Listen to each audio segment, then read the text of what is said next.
Colleagues,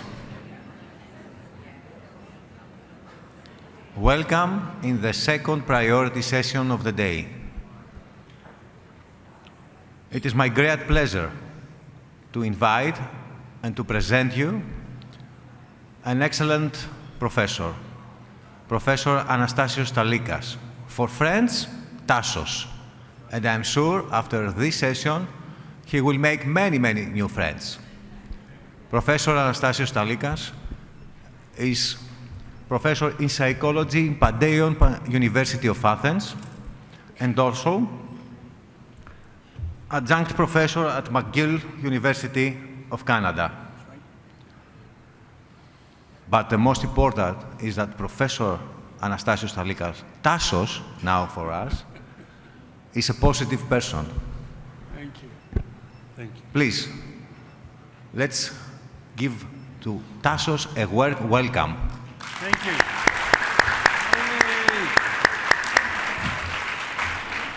Hello. Do you hear me? Hello? Hello. I'm keeping two flags with me. I keep my Greek flag, being a Greek, and my Canadian flag, since I'm in my homeland, my second land is Canada, and particularly Quebec. So I welcome you on behalf of the conference into this, my talk about positive emotions.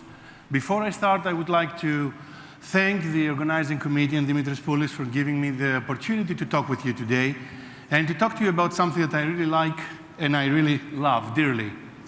Now, if I can, and there are at least three good reasons that I'm very happy to be here with you today. The one is I like very much what I do.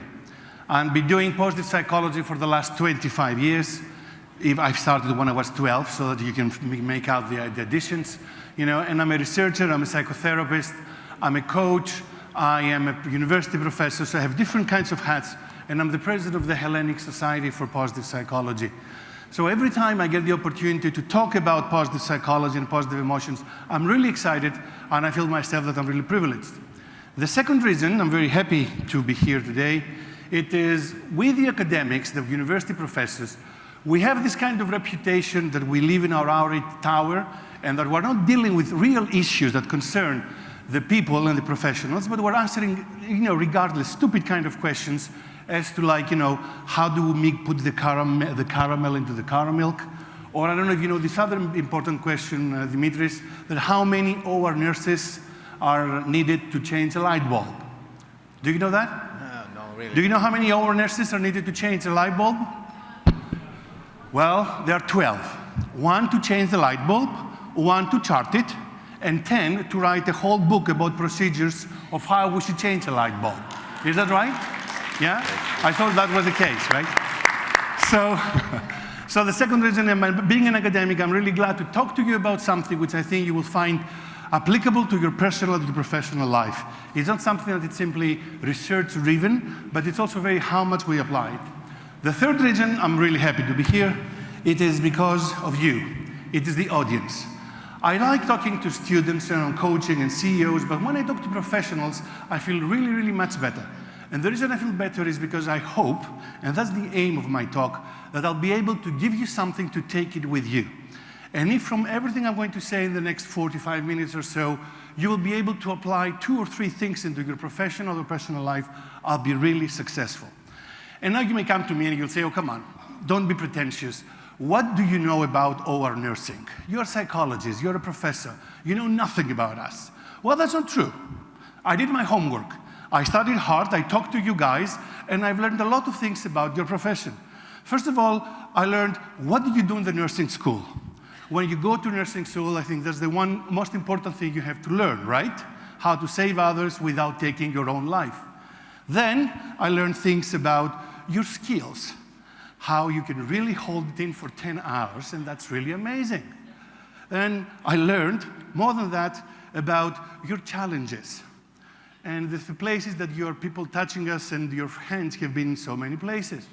I've also learned about places, your commonalities with other professions.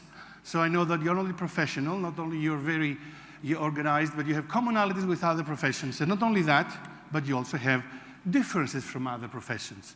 And I think what the big difference between nuns and OR nurses is that nuns, they only serve only one God, right?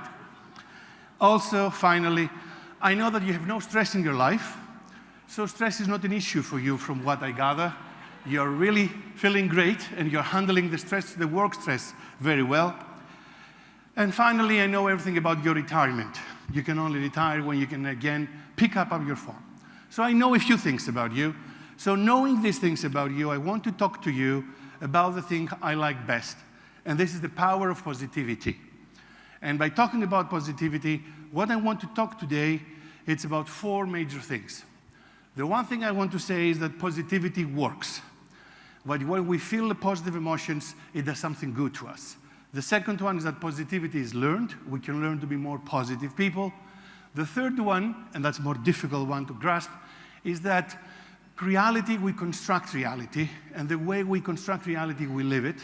And finally, if we construct a reality based on positivity, our reality is smarter, it's better, and we can deal with it in a much more efficient way. So with no any further delay, what is the main premise of my talk today? The main premise of my talk today is that positivity plays a beneficial role both for your physical and your psychological health. Now, what do I mean by that? In other words, what I mean is that every time we experience a positive emotion like joy, every time you're joyful, every time you experience a sense of gratitude, every time you feel serene, peaceful, calm, every time you feel interested into something, every time you feel hopeful about something or proud about something that you were able to accomplish, every time you enjoy yourself, you're having fun, every time you are in a state of inspiration, somebody inspires you, or you are admiring somebody, you're in a state of awe, and finally, every time you are in love, then something happens inside us. Something important, something is triggered, something is created, a new something happens in a chemical base and on a psychological base that is beneficial for our health. In other words, what I'm saying is, until recently, we thought that positive emotions were good because they felt good. And we say, like, it's nice to feel joy because it feels good. It's nice to feel good, to be grateful because it feels nice. It's only lately, it's only 1998, and I say this with some sort of shame, we psychologists, we discovered that when we feel good, it's not only the outcome of where we are, but that when we have a positive emotion, the positive emotion, it's the cause that triggers things to happen in my body. In a sense, and we use this analogy, it's something like positive emotions are the omega-3 of our psyche. Now, do you know what omega-3 is? Anyone? Yeah? What is it? This is patient participation, sorry? Fish oil, right? Anything else? Where did we get it? Where do we get it from? From fish, right? And from nuts. So what is the omega-3? Imagine yourself that you are you're eating a piece of salmon or you're eating your sardines. These are the 2 fish where we find a lot of omega-3. And as you're eating them, the process of tasting the fish, it maybe takes a minute or 2. And if you eat the way I do, which I gulp them down, it takes maybe 4 seconds. But the idea being that after you have swallowed your food and you say, this was a nice piece of salmon, now the omega-3 stays into your system and it helps you. It acts like an antioxidant. It is the one thing that, like, it kills your free roots at the cellular level, and it protects your body from many ways. In a sense, we think that positive emotions, they are doing exactly the same thing. That positive emotions, they are acting in order to protect and to boost our psychological and our physical health. Do I make sense? Do you hear me well? Yes? No? Am I talking alone here? Nobody's listening to me? Oh, good. All right. So after I'll finish my talk and I will ask you, how was I? You will say you were sound, pure sound. Okay? Good. All right. So before we continue, 3 important things to say about positive emotions. That's where I usually lose half of my audience. The first caveat, the first important thing to say about positive emotions is, like, When I talk about positive emotions, I do not talk about positive thinking.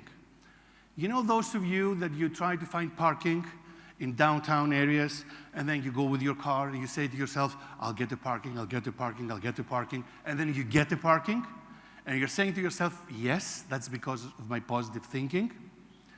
Well, I'm really sorry, but this is not statistically significant. It's not true. Same way when you go to a bar and you see a beautiful man or a beautiful woman over there and you say, look at me, look at me, look at me. And the person looks at you and you say, oh my God, I'm powerful. It's not true. So when I'm talking about positive emotions, I'm talking about experiencing positive emotions, not positive thinking. Positive thinking is a separate thing.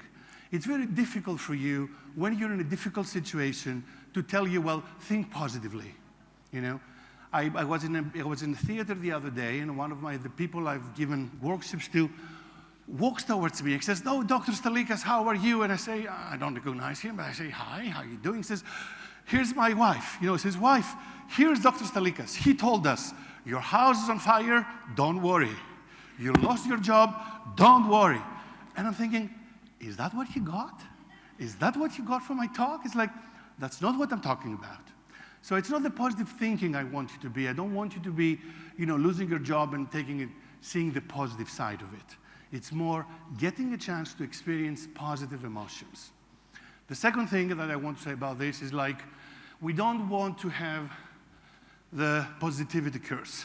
It's not, in other words, we don't say that only positive emotions are good and negative emotions are bad. So lots of people, they come and they say, oh, we had it with this positive psychology idea where you ask us to always be in a good mood and be positive, and I agree with you.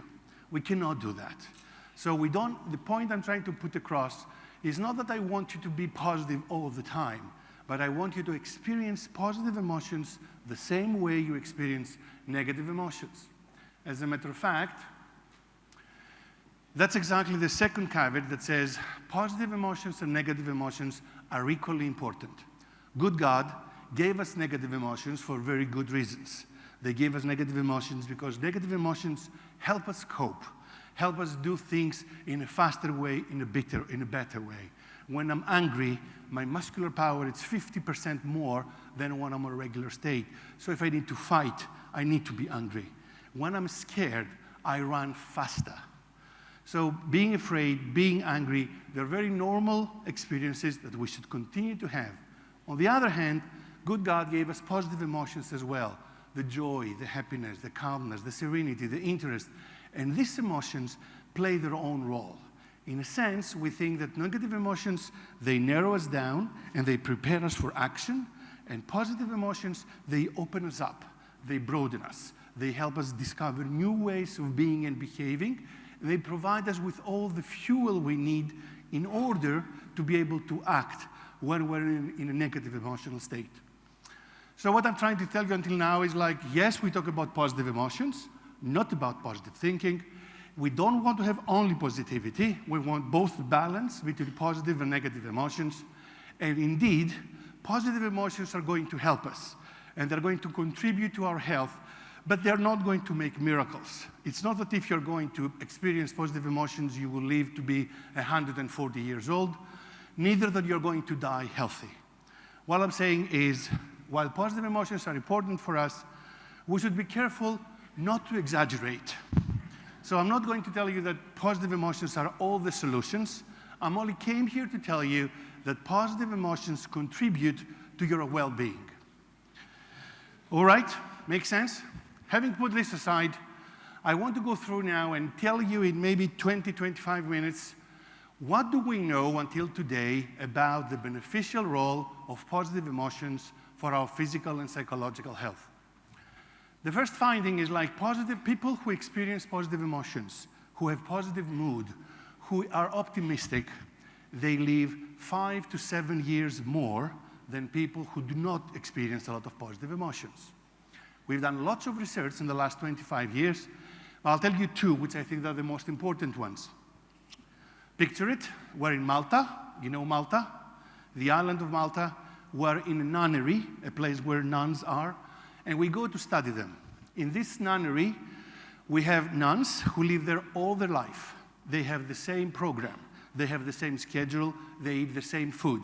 They have the same sequence of events and tasks. They have the same social life. And they are Catholics, and they are belonging to the silent order, which is we don't talk during the day. So if we don't talk, we go crazy. In order not to go crazy, we write our diaries. So a psychologist went and we examined those nuns and we tried to find out who are those ones who live longer and who have less physical ailments and those who die younger. And one of the surprising findings was that those nuns that write in their diary the events of the day in a positive manner, they live 5 to 7 years longer than those who write the same events in a negative manner. Give you an example. October 28, 1979. It's a rainy day.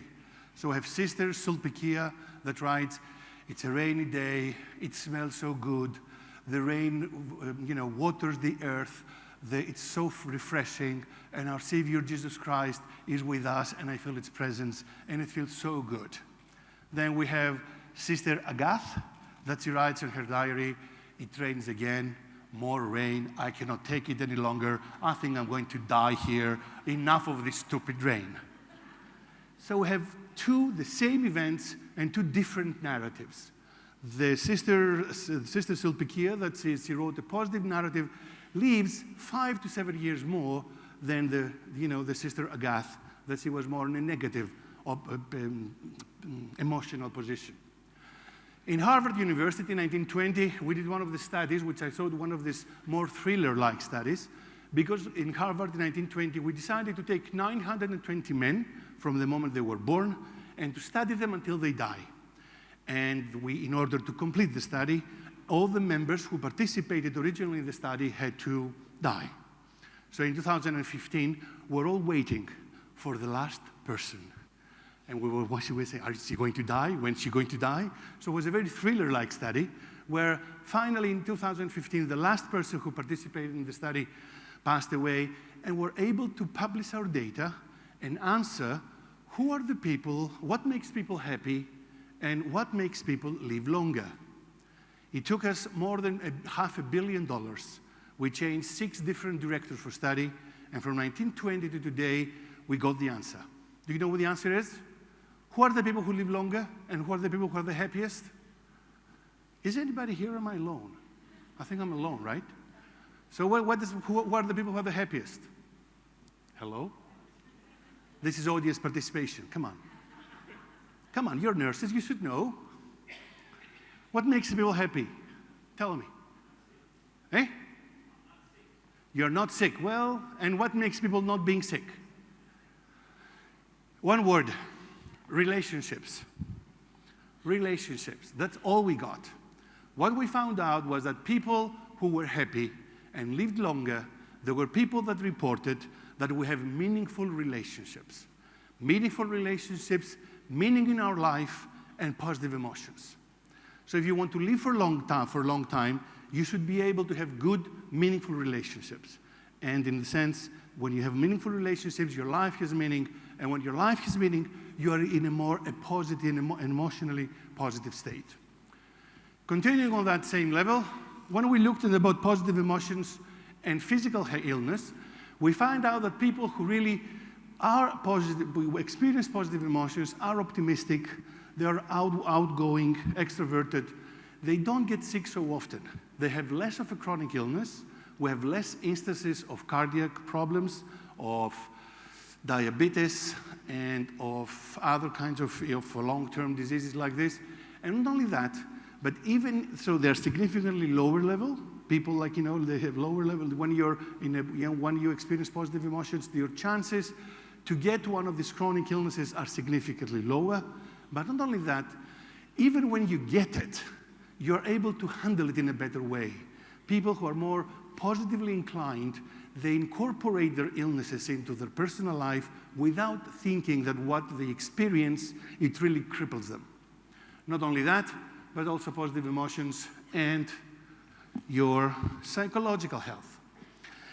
People who are experiencing higher levels of positive emotions they report significantly lower levels of depression, anxiety, stress, and overall psychopathology. Not only they don't get sick, but when they do get psychologically sick, they get for a shorter period of time, with less intensity, and they bounce back quite faster. So it seems that when you have a positive outlook of life, you're more ready to cope with all the psychological problems that you have. And the question is like, how does this happen? And this happens, we think, because positive emotions, they tend to raise your levels of psychological resistance. And by psychological resistance, what do we mean? Is it your ability to face adversity? For a period of time, we psychologists, we thought that we'll be able to take all you guys and protect you from the difficulties of life. Then we realized, forget it. Everybody is going to suffer. And most of us, they say, in the Western civilization, you will get 5 to 7 major challenges, maybe 5 to 7 major slap on the face. A divorce, a death, a chronic illness, a violation of some sort, a losing of job, change of residency, something. Have you started counting? So you know where you are. So the idea is not that you're not going to, you will always be happy and bad things never happen to you. The point is for you to be able to bounce back. So bouncing back is the important thing. So more and more now we're finding out that people who experience positive emotion, they bounce back faster. That somehow there is a connection between experiencing positive emotions and building your resilience. You being a nurse, I think I'll give you an example. We did a study in Greece. I'm teaching a course of positive psychology in a master's program, which is designed for doctors, for medical doctors who finished their first degree, and now they take a master's program in how to handle stress and psychological components in medical practice. So when I go and I teach to them, and I tell them about the beneficial roles of positive emotions, they look at me like as if I'm like a drunken, mosquito, because they know better, and they're doctors after all, right? So while I enjoy doing with them, I enjoy doing studies. So I got them as a sample, and because we did the class with the master program, it takes place at the medical school, we're able to get the virus of the cold, the common cold virus. So I got all the students, and I asked them to sign a consent form to participate in a study where I infected them with the cold virus, the virus of the common cold. So you take it and you put it in your nose, and you go like this, and you inhale it, and now you have a cold, right? And then we monitor the change, and we found out that some of them, they had literally no symptoms whatsoever. A few of them, they were like, the usual symptoms we would expect from a common cold. And a few of them, they were sick like a dog for 5 days in bed. And we tried to compare, what's the difference between these two groups? Is it their age? Is it their physical condition? Is it their marital status, their stress level, the personality? And the one thing we found steadily, systematically, is that those who do not suffer so much from the common cold are those who experience positive emotions. They have a positive narrative about life. They have meaningful relationships. Isn't it amazing? Aren't you impressed?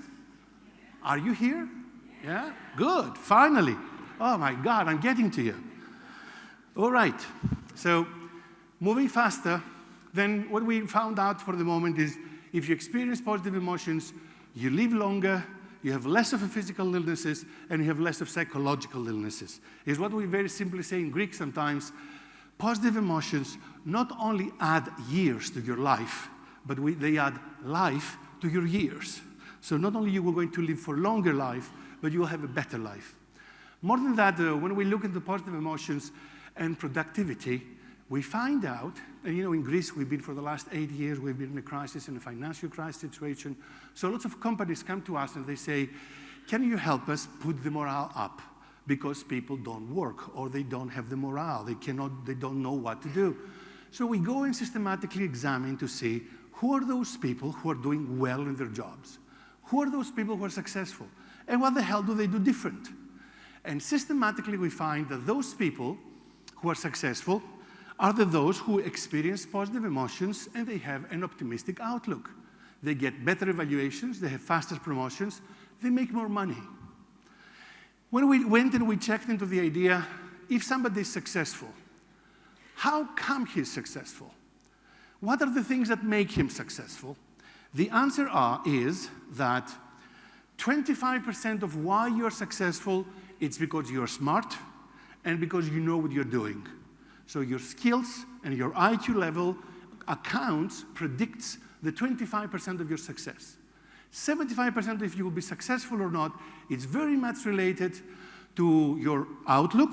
Are you a positive person? Do you have positive emotions?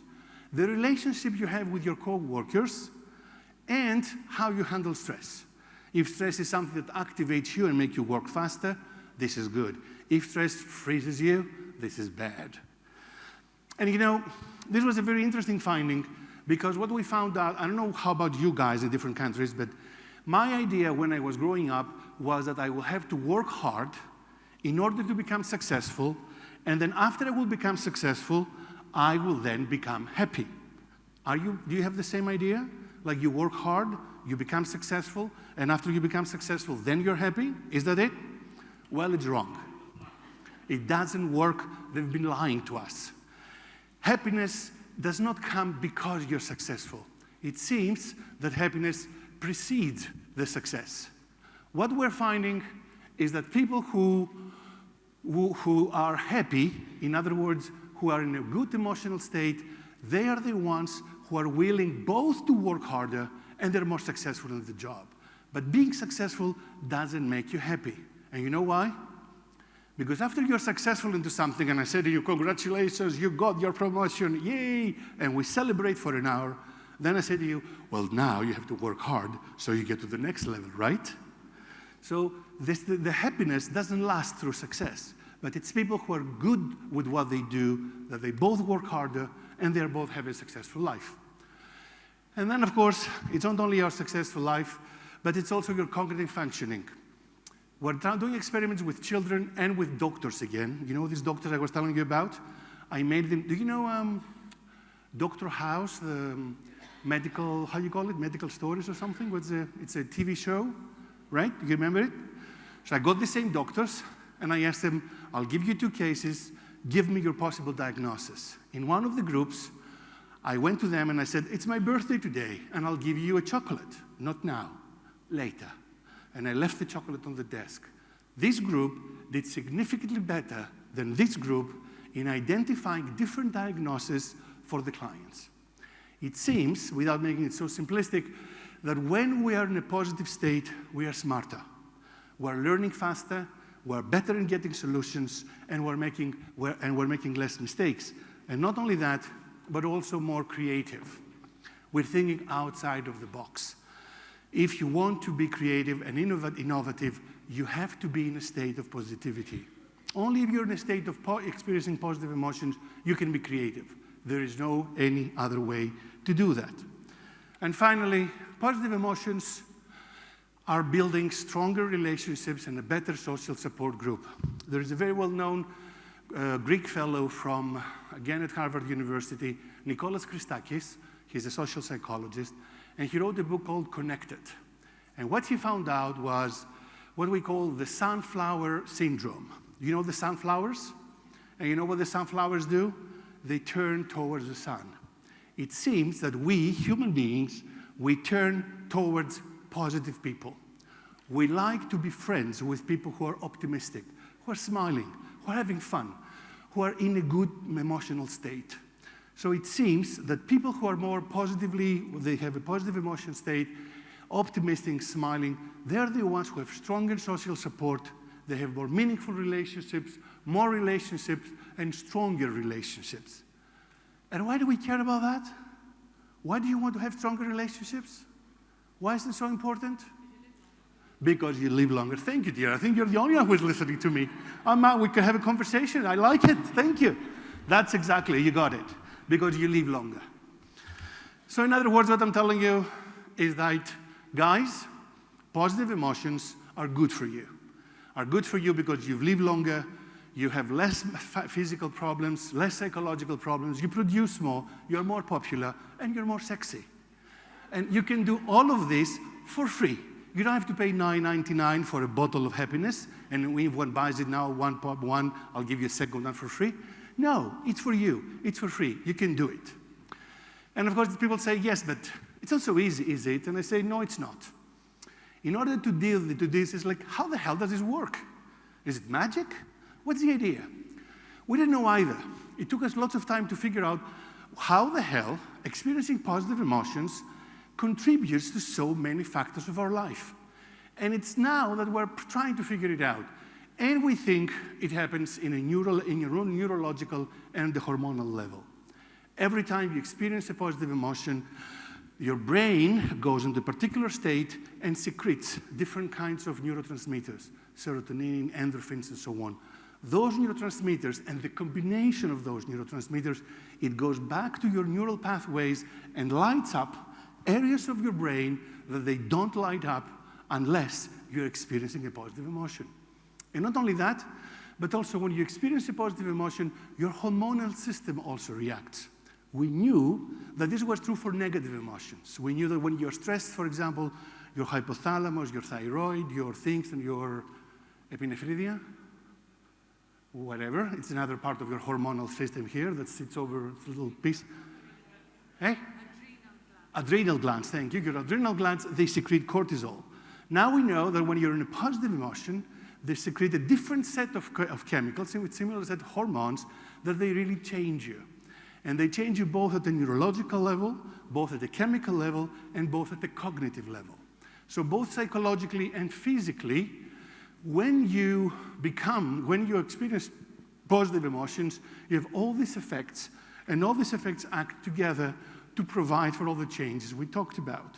So we build your immunity system, we negate all the negative effects that happen from experiencing negative emotions.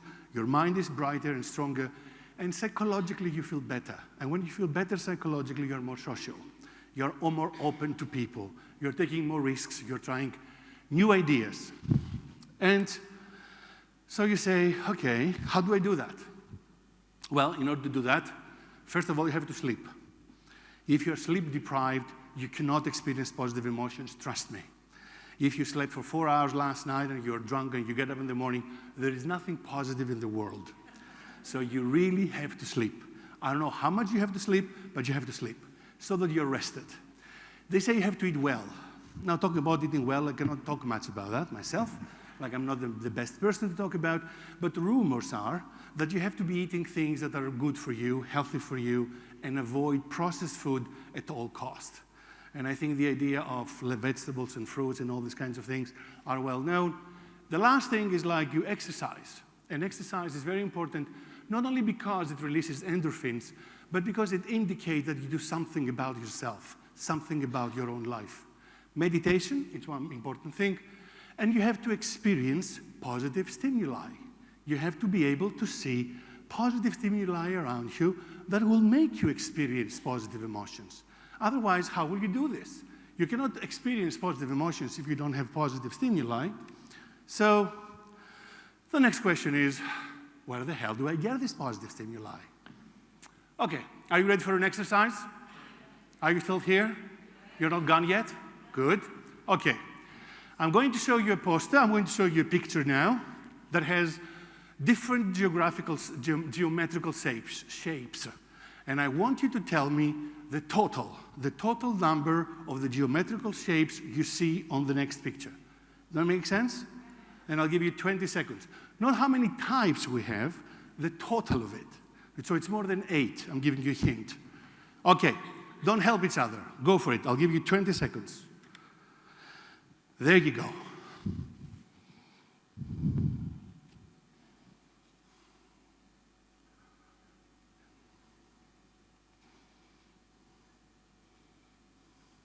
Don't cheat.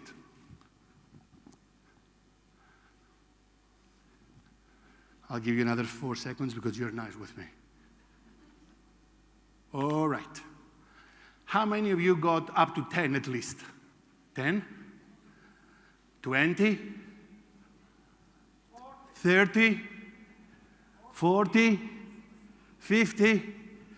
60? 70? Yay, 80? You're fast. 90? More than 90. Okay. How many of you can tell me, how many of you saw how many children were in the bus? Ah, all right. How many of you saw what was drawn in the little pyramid in the corner? An eye. That's one person, so an eye. Very good. You see, what I ask you to do is I ask you to count the different geometrical shapes. But in the picture, we have children, and we have an eye based on the pyramid that very perceptibly you saw. Most of us did not see these things. And we did not see them because I told you, watch for the geometrical shapes. I fooled you. That's what exactly our brain does. Our brain tells you from the morning that don't look at everything, look at the negative things. So, in other words, the stimuli are there. The positive stimuli for you to experience positive emotions are out there. You know? All the positive stimuli you need are out there for you to see. The point is, our brain tells us, be careful. Watch your step. Don't fall down. Don't forget your kids. Watch the star. You know, don't kill somebody. Don't kill the patient. You know? So our brain, and it's right to do so, because the brain, as an evolutionary process, it did that to protect us. Imagine that you live as a cave person, in the caveman, and you go out of the cave and you go and you say, oh, what a beautiful day, and the tiger eats you alive. So your brain is very properly says, be careful, be cautious, there's dangers out there. And this was very important to be done in those times. In the 21st century, we need to reshape our mind. We need to take our brain and try to balance it. And the same way we see the danger and the negative stimuli, we have to see the positive stimuli. Do I make sense? So the idea is, okay, how do we do that? How the hell do we go about developing positivity? Very fast, see the positive. Open your eyes, and every time you get up from your bed, try to find something that makes you feel good, attracts your attention. You feel grateful. It's funny. It's calming. It's peaceful. It tastes good. It smells good. It looks good. It sounds good. Stay on the positive. Pause for the positive and savor the moment. Not only savor the moment, but then go to the person beside you and comment on that and say, did you see the sun this morning? Did you see the sky this morning? Did you hear what a nice presentation Stalikas did? So you have to comment on the positive, because by commenting, you're re-experiencing it. Then the second one you have to do is you go and you say, you have to invite the positive. While in Canada, in Montreal, we did a program in the McGill University Hospital, and one of the main interventions, listen to this, a very important intervention, because the hospital was getting bad ratings from the clients and from the patients and their families. We asked them, we want you to smile more. That's ridiculous, isn't it? It's so American. But they said, well, we'll do it. Let's smile more. Do you know who are the people, the employees, who didn't like that at all? Who disagreed with our intervention? Oh, come on. The doctors, of course. They said, we're not here to smile. We're here to save lives. And we said, OK, don't smile. The fact was, after 6 months, we imposed this kind of idea of smile more, the organizational climate changed by 30%. The co-workers, they felt they had different relationship. The patients were more happy. And it's also an American idea. It's the idea that if I smile, I give a message to my brain that says, if I'm smiling, I must be happy. Something good must be happening.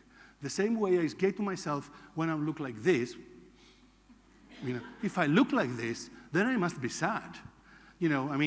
Actors know this. This is how the actors, they come into experience different positive emotions. So compliment, approve, and share. So after you smile, you have something good, compliment people for what good things they do, and approve of the good things they do, and share with others the good things that you've seen around. And finally, provoke positivity. By provoking positivity is remember. Remember the good old times. Remember things that you've done and you feel that you are very happy or that you're very lucky that you were able to enjoy these things. Appreciate. Appreciate the moment. Appreciate where you are right now. Help others. What we found out is by helping, we are getting more benefits from our help than the person we're helping. Exercise once more. Change your habits. If you go home and the first thing you do is you take off your shoes and you sit in your sofa, stop doing this. You know, the latest results, they say that we, human beings, were at our best under two conditions. The first condition is when we're in moving. It seems that we're mammal that were designed to be able to move. We're designed so we'll be able to hunt gazelles, to hunt antelopes. And the second one, be in a good mood. These are the two conditions. When you're in a good mood and you're in a moving state, then the combination of those two put you into your best state for your best performance. Do I make sense? All right. And then from all these experiences, we have two little exercises that I want you to do. But if you don't do them, you have no excuses because now you know about it. The two exercises, they say, if every day you pause for 3 beautiful things that happen to your day, and if you can make 3 positive comments every day to the people around you, your positivity will increase dramatically. I don't do like I'm coaching somebody from Japan these days, so he called me here the other day and he said, hello, Stalikas, I'm the CEO from such and such, and I haven't done my 3 good moments every day. Can I make 18 today and cover up for the whole thing? And the answer is, no, you can't. So you have to have 3 positive moments every day, and you have to be able to say 3 positive comments every day. All right? And then, of course, people come to stand next to me and they say, yes, but there is a certain reality of things. And the reality is, it's not so easy to do the things you're suggesting. Okay. So reality is not easy. Let's play a game. I'm going to tell you a story. Do you hear me? I'm going to tell you a story, and in the end of the story, I'm going to ask you a question.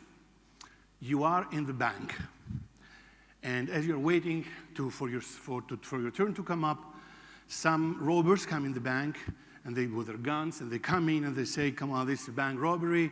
Everybody fall down. There is a whole sugar-boom happening. The clerk pushes the panic attack. The panic attack at the bank. So there is a lot of havoc. There is lots of noise and sounds. And all of a sudden you hear bang, bang, bang, and you feel something here. You go like this and you say, oh my God. And you see blood running down your shirt. And you know, being valiant that you are, you go up and you lose your senses. Right? You wake up in the hospital. And in the hospital, when you wake up, they say, don't worry, everything is fine. You're out of danger, no problem.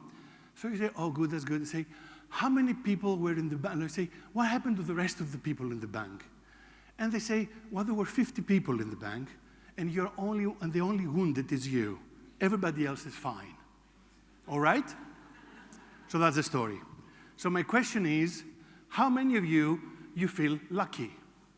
And then how many of you feel unlucky? So, how many of you feel lucky?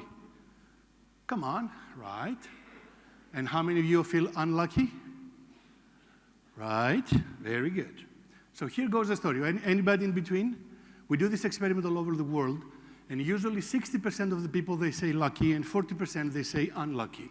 In Greece, we have 40% that they say lucky, 40% they say unlucky, and 20% they say lucky in my unluckiness, which is a very Greek thing, you know, and trying to explain it to the world, but I'm not very successful. So what is the story here? The event is that you got wounded in the bank. This is the reality. This is the truth. If you are lucky or if you are unlucky, it is the way you construct your reality. It is how you narrate to yourself the event that just happened. So you construct the reality based on who you are, on your beliefs, on your mood, on your personality. So rightly so, you go back to work with your hand like this, and people say to you, what happened to you? And you say, oh my God, I was so lucky. And usually, we humans, we create a narrative. We say, oh, I was so lucky, I almost died, but something happened, something mystical, something I felt that pushed me, and that's why I'm alive today, otherwise I would be dead. Or, if you're a Greek Christian, and this is the day of St. Catherine's Day, then, oh my God, and St. Catherine is your savior, you go to the church, you thank her, and you make a meaning. You create a meaning around how lucky you are. And then other people, they are unlucky. They say, hold on, 50 people, right? I was the only wounded, right? So like 1 in 50, 2 in 100. Hello? How more unlucky can you be? And then again, we narrate our lives and we say, I was so unlucky because it was Tuesday the 13th or Friday the 13th. Or because, my mother-in-law, she was her fault, or the black cat, or something.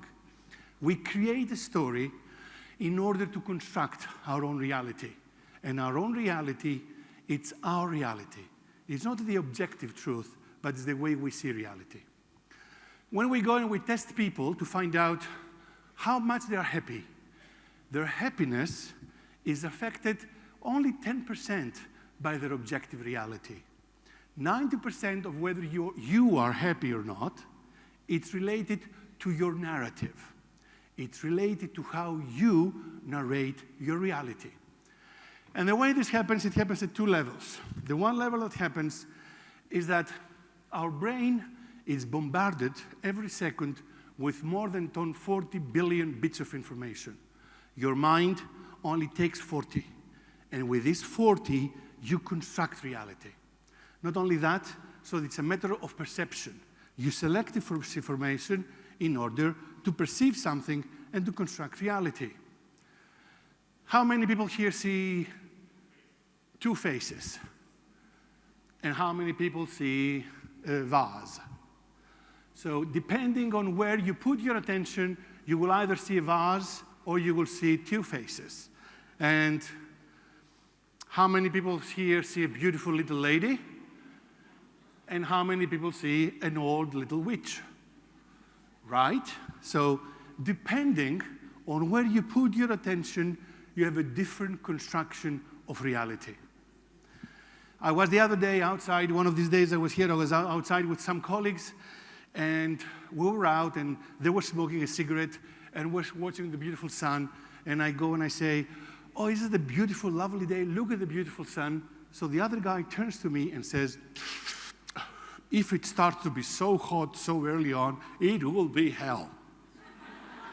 And it's like, okay, we're experiencing the same thing. We're outside enjoying the sun, and I'm saying, what a beautiful sun, and you're saying, it's going to be hell, It's the same reality, but we give different meaning to it.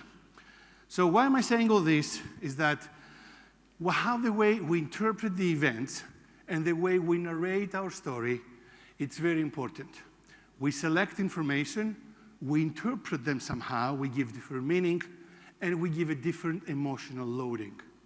So what research tells us is that the more we are, the narrative has a lot of power. There's lots more to tell you about this. There is only one study I think is very important. It's by Helen Langer. She's an American in New York at Harvard University. And what she did, she took old people between the age of 70 and 90 and moved them from their hospital to a different residence. In this residence, they all pretended, they made believe that they are now 30 years younger. And they lived as if they were 30 years younger.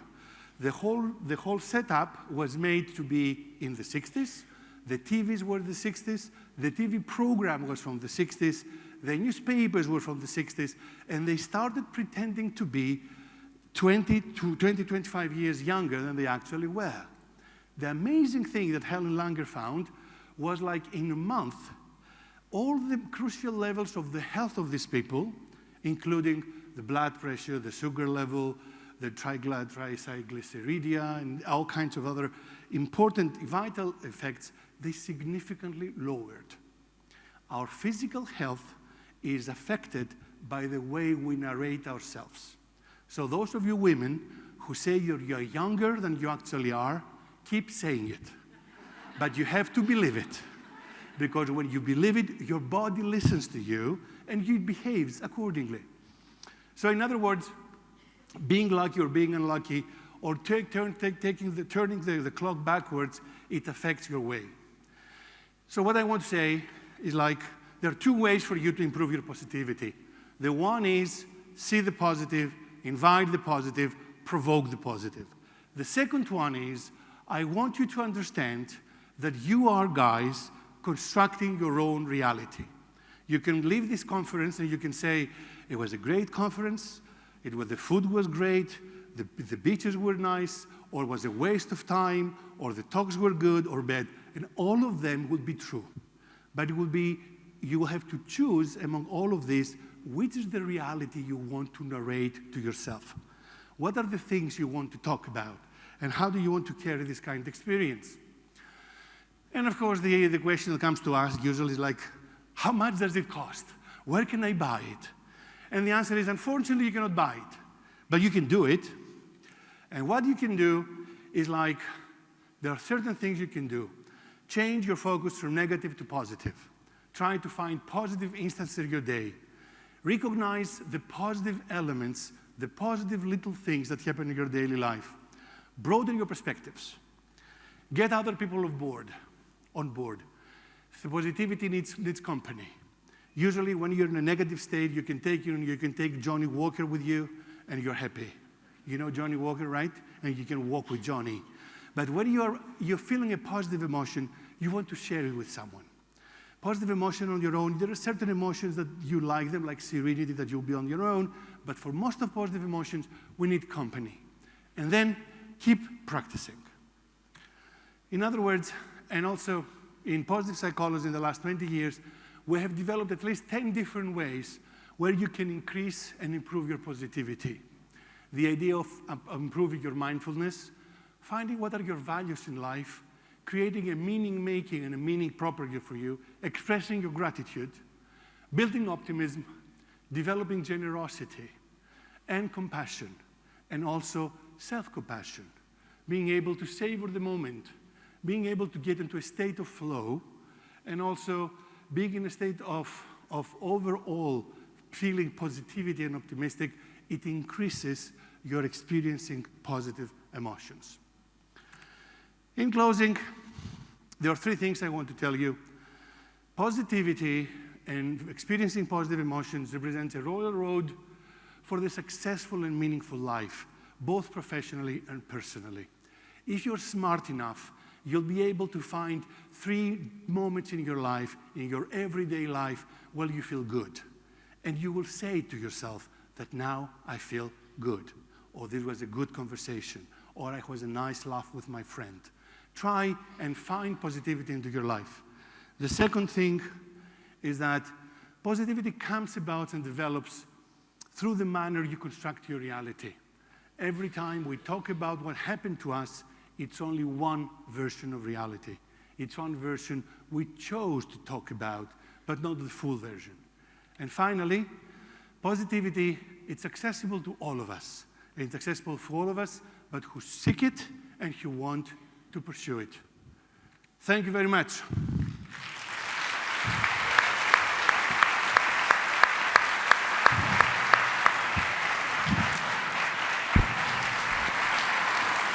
Thank you.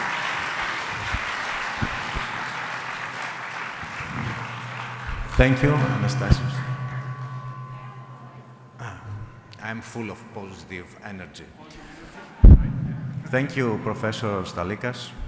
I can see many smiling faces. So, do we have questions, comments, anything we want to ask, or just to discuss? Yes, there was one there.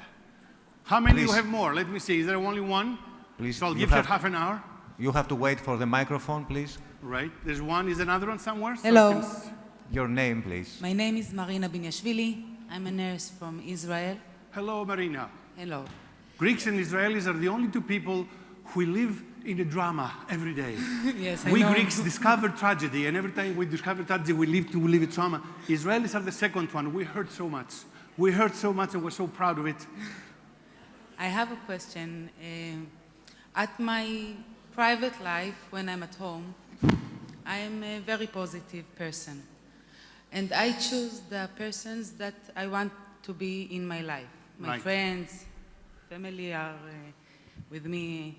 Yes. But at work, as an operating room nurse, sometimes you are in a room with a person 2 to 8 hours together, and not always they are positive. That's right. You can't And you be. are positive and they are taking you down. How can you Manage it? overcome this Yeah. problem? Very good question. There are certain things. I mean, you know, you're in an operating in an operating room, and you're a nurse, right? So this time is not the time to feel good. This is not the time when you go into the operation room and you have an operation on the client. You say, "Such a beautiful eyes. You know, what a beautiful ears." Like, you don't do that, right? You cannot do that. What you do is you try to get in a good shape or in a good mood when you go to work. So when you go to work and you're in a positive state, all the negative stuff that happen around you, you hear them differently. They don't affect you as much. So the secret is not to make everybody have a party, but it's more, if I'm in a good mood, and then I see these people who are very toxic and very negative, I can handle them better.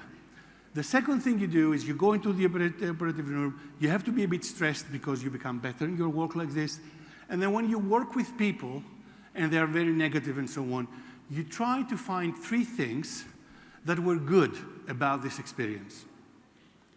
You want to say in the end, the doctor was an asshole, the operation was difficult, but I learned something good.